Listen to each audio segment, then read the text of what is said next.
Hello everyone, it's Carillisa over at my girlfriend's quilt shop, and we're going to work on editing our images before we bring them out to stitch. So come on over to the screen and I'll show you our next little tip. I'm in the home screen.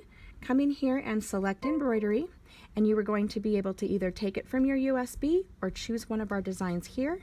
I'm going to come into exclusives because we have a lot of really fun different prints in here. I really love them. I'm a favorite of blue. Let's throw in the blue flower right there. Once you've chosen your image, go ahead and hit set down here in the corner, and now we have this beautiful flower. But we want to change it a little bit. So if you want to change what that looks like and change the size and all those things, we're going to come up here to edit, press the edit button, and we're going to today work on moving the image.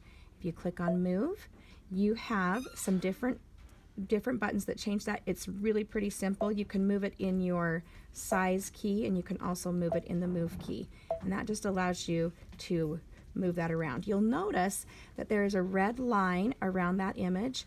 That's how the size of the image, and then you'll see a little dotted line that's black behind that. That is the size that you have to work with, and so we can see right away that the hoop that we have isn't going to be big enough for that design. We'll come in here, and that's something where you can change the size around. We'll talk about that in a different video, but here I also want to talk to you about rotating.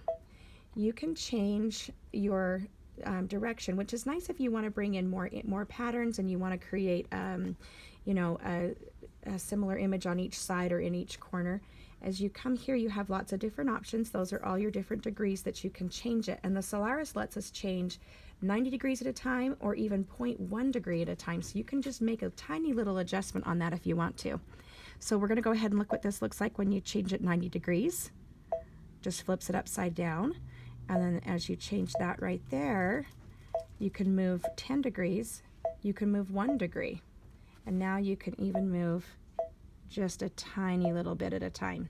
Another little tip, when you are trying to size your image, you can change it 90 degrees, and that actually can allow you to make a bigger or less size adjustment just by switching to a 90 degree. It just depends on the image, but if you really are playing around with the size and you want to make sure you're getting that size just what you want it to be, try changing that 90 degrees and see if that does not help you get a little different sizing on your design. And then down here again, we have the moving buttons. You'll have those on a lot of these different screens so that you can move that around, and of course the center dot is just bringing it back to the center. That's just a quick little tip on how to rotate all of our different designs. Alrighty?